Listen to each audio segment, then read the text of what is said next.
हाँ बिल्कुल वाकई गल सही है जी। आप सिख कतलेआम की गल करते हैं तो कमलनाथ होना का भी नाल ना आ जाता तो खबर ना भी ਉਹਦੇ ਨਾਲ ਦੀ संबंधित है जी। कहते कमलनाथ ਨੂੰ स्टार प्रचारक तो हटाने वाले हुक्म ਤੇ सुप्रीम कोर्ट ने रोक ला दी है जी। ये बिल्कुल जी क्योंकि मध्य प्रदेश ਦੇ ਵਿੱਚ 28 सीटां ਦੇ ਉੱਤੇ ਚੋਣ ਹੋ ਰਹੀ ਹੈ जी। ਉਹਨਾਂ 28 सीटां ਦੇ ਵਿੱਚੋਂ 14 सीटां ਦੇ ਉੱਤੇ ਜਿਹੜੇ ਹੈਗੇ ਆ ਜੀ ਉਹ ਲੜ ਰਹੇ ਹੈ बहुत अहम व्यक्ति। वो वजीर चोणा लड़ रहे है और 28 सीटां ते चोणा इस करके हुई क्योंकि भारतीय जनता पार्टी ने कांग्रेस पार्टी दे विच बगावत करवा के काफी सारे MLA तो अस्तीफे दवा दिते सी। ज्योतिरादित्य सिंधिया जिहड़ा कांग्रेस पार्टी का वड्डा लीडर सी वो भी उन्हां दे नाल चला गया सी। हुण उत्थे बाई इलैक्शन हो रही है। बाई इलैक्शन बड़ी क्रूशल है। वैसे आम तौर पर मन्निया यह जांदा हुंदा है कि जिहड़ी पार्टी का राज भाग हुंदा बाई इलैक्शन उही जितदी है, दूजी पार्टी के उत्थे पैर नहीं लगते क्योंकि उन्होंने को सत्ता हुंदी है तो सत्ता की दुरवरतों हुंदी है। सरकारी मशीनरी का इस्तेमाल किया जाता है।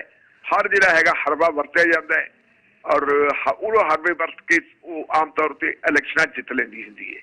पर फिर भी कुछ लोगों का वकार है जिहड़ा दाਅ ते लग्या हुंदा है। ਇਹਦੇ ਵਿੱਚ कई लोगों का वकार दाਅ ते लग्या होया है। एक पासे लग्या होया है शिवराज सिंह चौहान का जिहड़ा उत्थों का मुख मंत्री है क्योंकि जे कांग्रेस पार्टी को जित प्राप्त होंगी है तो शिवराज सिंह चौहान कुर्सी ते नहीं रहिंदा।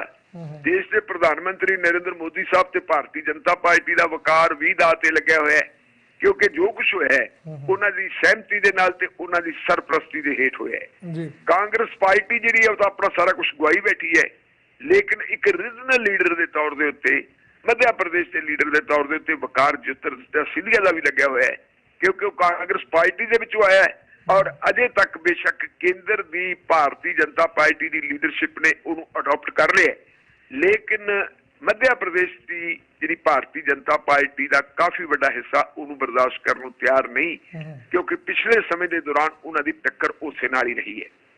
सो जे उहदे जिहड़े कैंडीडेट आ वो हार रहे हैं तो नुकसान उन्हों का भी होंदा है। इन्हां दिनां दे विच जे आपां देखीए तो दो बंदे है कांग्रेस पार्टी के वड्डे कद वाले मध्य प्रदेश के विच एक कमलनाथ है। ठीक तुसीं ठीक फरमाया कि कमलनाथ का नाम 1984 के सिख कतलेआम दे विच बोलदा भी है। उन्हें सिख कतलेआम कराउण दे विच कहंदे योगदान पाया है और उन्होंने किसी ने पूछा तक नहीं उन्होंने सजा नहीं मिली। लेकिन ये गल मननी पैनी है कि मध्य प्रदेश के विचों कांग्रेस पार्टी का वड्डा लीडर है, लंबा समा पार्लीमेंट का मैंबर रहा है, फिर उत्थों का मुख मंत्री भी रहा है ते नाल ही जे आपां देखीए ते दिग्विजय सिंह है। दिग्विजय सिंह भी मुख मंत्री है, वो भी राज सभा का मैंबर आ, वड्डा बनता है। और ये जी हुण उत्थे चोण हो रही है उस चोण दे विच एक स्टार प्रचारक हुंदे है। सारियां पार्टियां आपो अपने स्टार प्रचारकों की एक लिस्ट तैयार कर दी ते उस स्टार प्रचारकों दे विच कमलनाथ का नाम भी सी। लेकिन भारत के चोण कमीशन ने पिछले दिनों के विच जदों चोण प्रचार सिखर ते सी उदों ये दोष लाउंदे आ कि मिस्टर कमलनाथ ने आदर्श चोण जाबते की उलंघना की है, इसलिए ਉਹਦਾ नाम स्टार प्रचारकों की लिस्ट विचों कढ़िया जाता है। कमलनाथ ने अपने वकील के राही सुप्रीम कोर्ट के एक पटीशन दायर कर दी। कल उस पटीशन के उत्ते सुनवाई हुई है क्योंकि अज चोणां हो रही हैं इस करके चोण प्रचार तो परसों ही बंद हो गया सी। कल जो सुनवाई हुई तो सिरा चोण कमीशन का वकील है उन्हें मानयोग सुप्रीम कोर्ट को कहा जी इनू रद्द कर दो। ये रह की गया क्योंकि चोण प्रचार खत्म हो गया, कमलनाथ उन्हें प्रचार नहीं कर सकता, इसलिए ये बेअर्थ होकर रह गई है पटीशन। इस पटीशन के उत्ते विचार करने की कोई लोड़ नहीं। पर एस ए बोबड़े साहब जिहड़े सुप्रीम कोर्ट के चीफ जस्टिस है उन्होंने बड़ी सख्त टिप्पणी की। उन्होंने कहा कि पहली गल ये दसो कि जिहड़ा तुहाडा चोण कमीशन है ये भारत का चोण कमीशन है कि चोण कमीशन दे जिहड़े किसी पार्टी का नेता है। चोण कमीशन नूं की इख्तियार है कि वो फैसला करे कि किस पार्टी का लीडर कौन होगा क्योंकि जिहड़े स्टार प्रचारक हुंदे आ स्टार प्रचारक पार्टी के लीडर हुंदे है। ये पार्टी ने तय करना है कि किहड़े लीडर नूं की काम देना की तो प्रचार करवाना है। तुसीं जो कीता ये गलत कीता, असीं इस गल दे उत्ते फैसला करांगे कि चोण कमीशन ने यह काम कीता तां क्यों कीता। इहदा अपना तुसीं जवाब फाइल करो, इहदे ते पड़ताल करांगे ते नाल दी नाल ही चोण कमीशन ने चोण कमीशन का जिहड़ा हुक्म सी उहदे उत्ते सुप्रीम कोर्ट ने रोक ला दी है कि नहीं इहदा कोई मतलब नहीं। भावें ठीक है उसका फायदा तो कोई होना नहीं कमलनाथ नूं, लेकिन एक गल है कि जी चोण कमीशन का राजनीतिकरण किया गया है। आप बड़े लंबे समय तो गल्लां करते आ रहे हैं कि जदों दे नरेंद्र मोदी साहब इस देश के प्रधानमंत्री बने हैं ਧੱਕੇ ਪਹਿਲਾਂ ਵੀ ਹੁੰਦੇ ਆਏ ਹੈ, ਜ਼ਿਆਦਤੀਆਂ ਪਹਿਲਾਂ ਵੀ ਹੁੰਦੀਆਂ ਆਈਆਂ, ਲੇਕਿਨ ਜਿਹੜੀਆਂ ਸੰਵਿਧਾਨਕ ਸੰਸਥਾਵਾਂ ਹੈ, ਚਾਹੇ ਉਹ ਸੈਂਟਰਲ ਵਿਜੀਲੈਂਸ ਕਮਿਸ਼ਨ ਹੈ, ਚਾਹੇ ਉਹ ਚੋਣ ਕਮਿਸ਼ਨ ਹੈ, ਚਾਹੇ ਉਹ CBI ਹੈ, ਚਾਹੇ ਉਹ ਕੋਈ ਹੋਰ ਅਦਾਰੇ ਹੈ, ਉਹਨਾਂ ਅਦਾਰਿਆਂ ਦਾ ਸਿਆਸੀਕਰਨ ਕੀਤਾ ਜਾ ਰਿਹਾ ਹੈ, ਸੰਵਿਧਾਨਕ ਸੰਸਥਾਵਾਂ ਨੂੰ ਤਹਿਸ ਨਹਿਸ ਕੀਤਾ ਜਾ ਰਿਹਾ ਹੈ।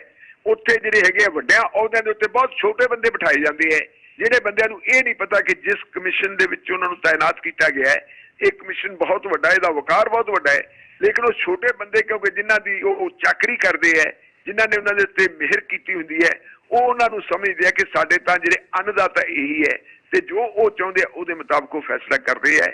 ਸੋ ਇਹ ਪਹਿਲਾ ਮੌਕਾ ਪਿਛਲੇ ਕਾਫੀ ਸਮੇਂ ਤੋਂ ਪਹਿਲਾਂ ਮਿਸਟਰ ਅਸ਼ੋਕ ਲਵਾਸਾ ਜਿਹੜੇ ਭਾਰਤ ਦੇ ਵਿੱਚ ਚੋਣ ਕਮਿਸ਼ਨ ਸੀ, 3 ਮੈਂਬਰੀ ਚੋਣ ਕਮਿਸ਼ਨ ਦੇ ਵਿੱਚ, ਜਦੋਂ ਪਾਰਲੀਮੈਂਟ ਦੀਆਂ ਚੋਣਾਂ ਹੋਈਆਂ ਉਦੋਂ ਸ਼ਿਕਾਇਤ ਹੋਈ ਸੀ ਕਿ ਮਾਨਯੋਗ ਪ੍ਰਧਾਨ ਮੰਤਰੀ ਸਾਹਿਬ ਦੇ ਹੈਲੀਕਾਪਟਰ ਦੇ ਵਿੱਚੋਂ ਕੁਝ ਬਕਸੇ ਪ੍ਰਾਪਤ ਹੋਏ ਹੈ, ਉਹਨਾਂ ਬਕਸਿਆਂ ਦੇ ਵਿੱਚ ਸ਼ਾਇਦ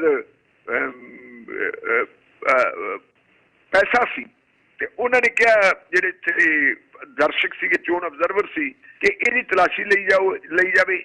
ਬਾਅਦ ਦੇ ਵਿੱਚ ਉਹਦੀ ਟ੍ਰਾਂਸਫਰ ਕਰ ਦਿੱਤੀ ਸੀ। ਕਈ ਹੋਰ ਚੋਣ ਨਿਯਮਾਂ ਦੀਆਂ ਜਿਹੜੀਆਂ ਉਲੰਘਣਾਵਾਂ ਹੋਈਆਂ ਸੀ, ਕਾਂਗਰਸ ਪਾਰਟੀ ਨੇ ਸ਼ਿਕਾਇਤ ਕੀਤੀ ਸੀ, ਲੇਕਿਨ ਉਸ ਸ਼ਿਕਾਇਤ ਦੇ ਉੱਤੇ ਵਿਚਾਰ ਹੀ ਨਹੀਂ ਸੀ ਕੀਤਾ ਚੋਣ ਕਮਿਸ਼ਨ ਨੇ ਤੇ ਉਹਨਾਂ ਸ਼ਿਕਾਇਤਾਂ ਨੂੰ ਰੱਦ ਕਰ ਦਿੱਤਾ ਸੀ। ਅਸ਼ੋਕ ਲਵਾਸਾ ਨੇ ਇਹ ਗੱਲ ਕਿਹਾ ਕਹੀ ਸੀ ਕਿ ਜੀ ਆਪਾਂ ਨੂੰ ਇੱਥੇ ਵਿਚਾਰ ਕਰਨੀ ਚਾਹੀਦੀ ਹੈ, ਲੇਕਿਨ 3 ਮੈਂਬਰੀ ਕਮਿਸ਼ਨ ਦੇ ਵਿੱਚ ਦੋਵਾਂ ਨੇ ਕਹਿਤਾ ਨਹੀਂ। ਉਹਨੇ ਕਹਿਤਾ ਜੀ ਮੇਰਾ ਡਿਸੈਂਟ ਨੋਟ ਲਿਖ ਦਿਓ, ਮੇਰਾ ਜਿਹੜਾ ਹੈਗਾ ਵਿਰੋਧ ਵਾਲਾ ਨੋਟ ਲਿਖ ਦਿਓ ਕਿ ਮੈਂ ਇਹ ਮੰਗ ਕੀਤੀ ਸੀ ਤੇ ਤੁਸੀਂ ਇਹਨੂੰ ਨਾ ਮਨਜ਼ੂਰ ਕਰ ਦਿੱਤਾ। ਲੇਕਿਨ ਉਹਦੀ ਉਹ ਗੱਲ ਵੀ ਨਹੀਂ ਮੰਨੀ ਗਈ। ਬਾਅਦ ਵਿੱਚ ਹੋਇਆ ਕੀ ਹੈ ਕਿ ਉਹਦੇ ਪਰਿਵਾਰਕ ਮੈਂਬਰਾਂ ਦੇ ਕਾਰੋਬਾਰਾਂ ਦੇ ਉੱਤੇ ਈਡੀ ਦੇ ਛਾਪੇ ਵੱਜਣੇ ਸ਼ੁਰੂ ਹੋ ਗਏ। ਇੱਥੋਂ ਤੱਕ ਕਿ ਉਸ ਬੰਦੇ ਨੇ ਚੋਣ ਕਮਿਸ਼ਨ ਦਾ ਜਿਹੜਾ ਹੈਗਾ ਮੁਖੀ ਬਣਨਾ ਸੀ ਤੇ ਚੋਣ ਕਮਿਸ਼ਨ ਦਾ ਮੁਖੀ ਬਣਨ ਤੋਂ ਪਹਿਲਾਂ ਉਹਨੂੰ ਏਸ਼ੀਆਈ ਬੈਂਕ ਦਾ ਜਿਹੜਾ ਹੈਗਾ ਉਪ ਚੇਅਰਮੈਨ ਬਣਾ ਕੇ ਭਾਰਤ ਚੋਂ ਹੀ ਬਾਹਰ ਕੱਢ ਦਿੱਤਾ, ਬੇਦਖਲ ਕਰ ਦਿੱਤਾ ਕਿ ਇਹ ਬੰਦਾ ਕਿਤੇ ਆਪਣਾ ਕਮਿਸ਼ਨ ਦਾ ਚੀਫ ਇਲੈਕਸ਼ਨ ਕਮਿਸ਼ਨਰ ਨਾ ਬਣ ਜਾਏ। ਸੋ ਇੱਥੋਂ ਪਤਾ ਲੱਗਦਾ ਕਿ ਜਿਹੜੀ ਹੈਗੀ ਹੈ ਸੰਸਥਾਵਾਂ ਦਾ ਸਿਆਸੀਕਰਨ ਕੀਤਾ ਜਾਂਦਾ ਹੈ, ਲੇਕਿਨ ਸੁਪਰੀਮ ਕੋਰਟ ਨੇ ਬਖਸ਼ਰ ਦਖਲ ਦੇ ਕੇ ਬਹੁਤ ਵਧੀਆ ਕੰਮ ਕੀਤਾ ਹੈ। ਮੇਰੇ ਖਿਆਲ ਮੁਤਾਬਕ ਜੁਡੀਸ਼ਰੀ ਨੂੰ ਇੰਡੀਪੈਂਡੈਂਟਲੀ ਜੇ ਕੰਮ ਜੋ ਕਰੇ ਤੇ ਜਿਹੜਾ ਨੂੰ ਕਰਨਾ ਚਾਹੀਦਾ ਹੈ ਤਾਂ ਕਿਸੇ ਤਰੀਕੇ ਸਾਡੀਆਂ ਸੰਵਿਧਾਨਕ ਸੰਸਥਾਵਾਂ ਬਚ ਸਕਦੀਆਂ, ਨਹੀਂ ਤਾਂ ਸਭ ਦਾ ਭਗਵਾ ਕਰ ਹੋ ਹੀ ਜਾਣਾ ਹੈ ਜੀ।